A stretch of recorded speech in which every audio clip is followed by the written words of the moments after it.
Okay, well, let's move on to the work plan and talk about that. So this is the fourth of 7 sections of the project narrative.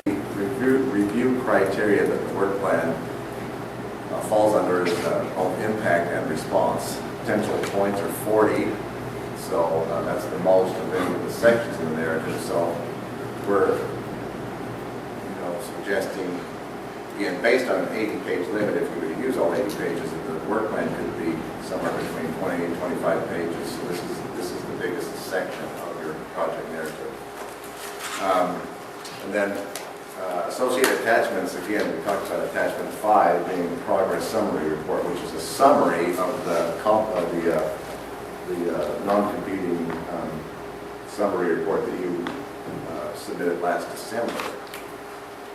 That talks about past activities, which will serve as kind of the basis of what you're talking about going forward. So rather than, you're not going to spend a lot of time in the work plan talking about past activities, because that's in attachment 5.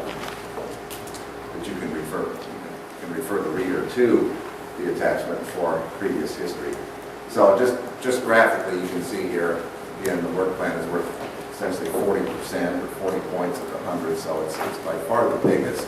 Not to suggest that the other sections aren't important, they all are important, but this is where you really want to concentrate the time talking about what it is you're going to do. So there's a reason they call it the work plan, because it is where you're going to describe what it is you're actually going to do in detail, the what and the how of your goals and objectives.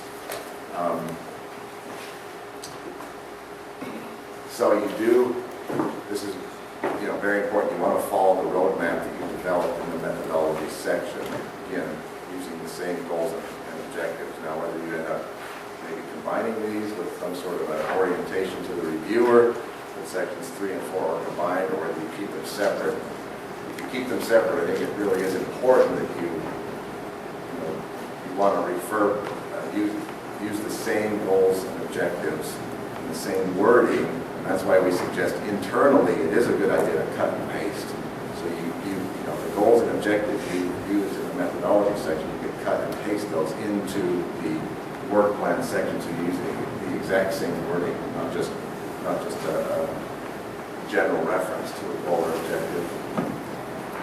So this is on page 25 of the FOA. This is the work plan, and it says there's a few specific things in here that it talks about we're going to point out. So the work plan, describe the activities or steps that will be used to achieve the performance measure standard. Use a timeline that includes each activity and identifies responsible staff. So there's a few little buzzwords here that we're going to use to think about how we structure our work plan. Identify meaningful support and collaboration with your EMSC advisory committee, fan reps, and other key stakeholders in planning and designing all activities. It talks about down below here, include activities needed to complete the needs assessment or the reassessment for Category 3 applicants, which you all are Category 3 applicants. And also include a data dissemination plan. Joe, I think you mentioned this yesterday, the data dissemination plan. Maybe I misheard it, but anyway, there's some key words here that are good to use in terms of putting together your work plan. This is not necessarily everything that you want to discuss in your work plan, but these are some key ideas. So let's go through each one of these. So activities.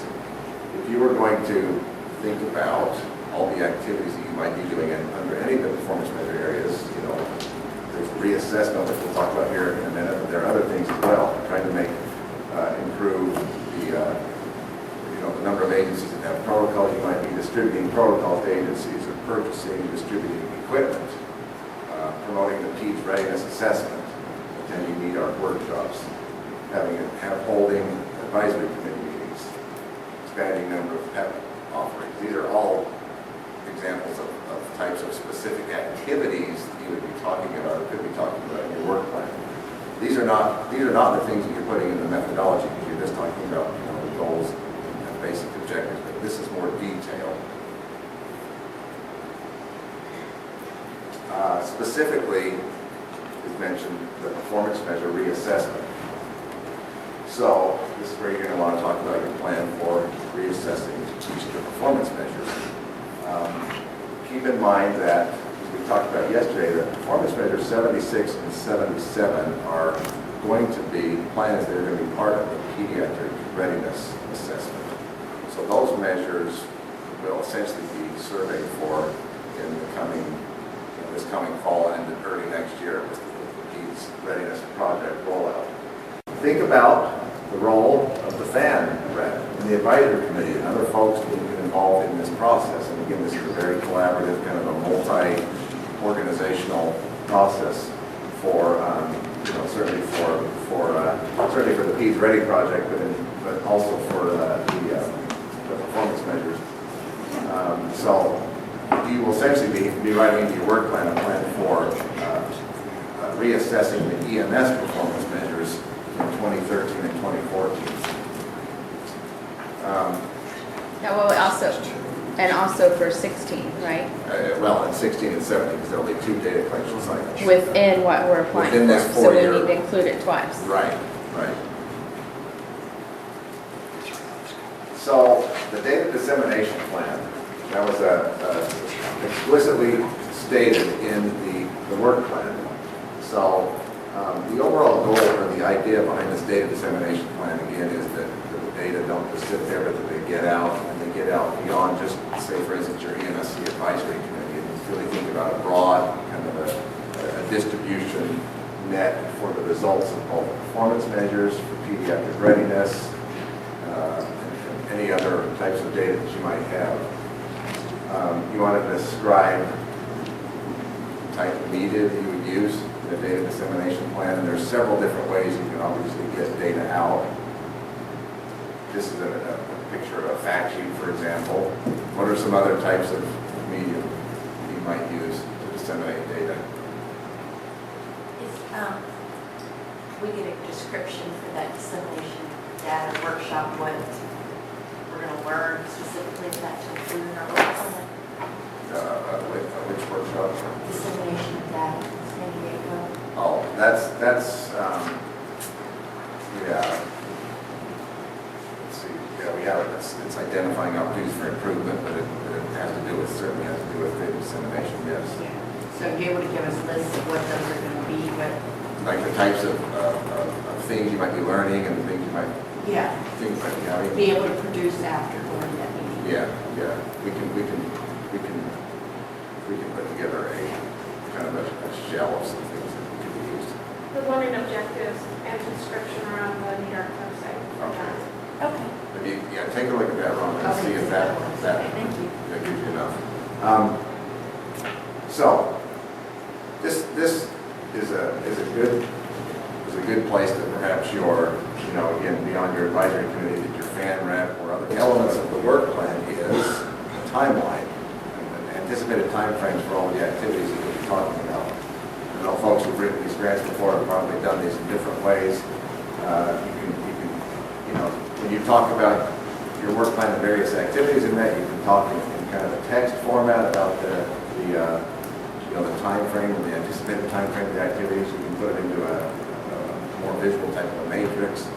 And so there's different options with that. I'll show an example here in just a second. Responsible staff, again, one of the elements of the work plan. Who's going to be doing the activities? You've got a bunch of different folks who could be the project personnel, you all, the program manager, obviously a big part of it. You've got the PI, you've got the fan rep, advisory committee, other stakeholders. But these are you want to be descriptive here about in terms of who's going to be doing what as much as you can, because that gives the viewer a real sense that this is, there's a plan for this. It's going to get done. So, going back to one of the examples that Amber provided in the methodology section, if you were to take a goal of having each performance measure be a goal, for example. So here's for performance measure 71, all pre-hospital providers have access to online medical direction to make sure patients are transported to the right definitive care hospital, and you have an objective under that to conduct a reassessment of pre-hospital provider agencies in 2013 and 14. this is what's listed in your methodology section. These are some of the activities that might fall under that goal and objective in the work plan, such as contacting your NEDARC rep, updating your EMS agency contact lists, contacting the State EMS Provider Association to work with them to help disseminate the reassessment, sending out assessment invitations. These are the kinds of steps or activities that you might see under that goal and objective. Responsible staff, you could write it out this way. Program manager will do the following, project director, so forth, fan rep will. A lot of times in responsible staff, you might have the same, you can be kind of brief on that too. We've done it before in the NEDARC, right? You can actually just write the name of the person who's going to be doing that idea. You don't have to, have volumes of text about describing it. Just say, the project director will complete this activity. Again, timeline. You can write it in text form, going back to this example where you can contact the NEDARC rep in May of 2013, update the agency contact list May, contact the Provider Association by June, or put it into a table sort of a format. Some folks, I think, have chosen, and this might be true with folks in the room, to have a timeline that maybe even at the end of the work plan that encompasses all of the activities that are described in the work plan, kind of a master timeline. So again, there's options on how you do that. But the point is to include, anticipated timeframes for these things. This is a screenshot of one of the pages from the recent NEDARC submission. I want to just take you through how we structured it. Now, our sections were a little different than the 7 sections that you all have. There were 5 sections, and they were put together a little bit differently. But this is a page talking about essentially workshops, the workshops that we do. And the overall goal is to provide data-related technical assistance to EMSC state partnership grantees. The objective to support learning communities among states, territories to achieve performance measures through facilitated workshops, panels, and networking opportunities. And this was taken. Wording was taken closely out of our FOA. So underneath that goal and that objective, we had what we called a work plan, which in your case you might be calling an activity or steps. It was because of the way that our sections were outlined. Work plan, we talk about just generally holding national workshops, that being an ongoing activity, how we do a reassessment every year with the grantees to find out what type of topics they're interested in. We have responsible staff. We talked about Andre as our workshop coordinator. She and the executive secretary handle all workshop logistics, and all NEDARC staff and faculty participate in the design of the workshop. So it's a pretty brief, just a very short paragraph of responsible staff, and then a timeline. Schedule of 2012-13 NEDARC workshops is, and then we've got them listed right here. This is an example of an activity that lends itself really nicely to a timeline with their specific dates for these workshops. Some activities are more ongoing, so it's, the timeline kind of just goes for a period of time. One of the things that we like to do a lot, which I think is helpful for a reviewer, is use side headings in your work plan. Because again, this is the biggest section of your project narrative. If you can use side headings like this, work plan, responsible staff, timeline, or you might call these activities, responsible staff, and timeline. But if you use that consistently under each objective, or perhaps even if you're clustering objectives together like objectives, and you describe that that's the roadmap you're going to be using in the work plan, that each goal and objective is followed by activities, responsible staff, and timeline, and then lay it out this way, then it's very easy for the reviewer to read that and see it and expect it and know that it's coming with each goal. Okay, so we have about 35 minutes for you to start drafting, outlining.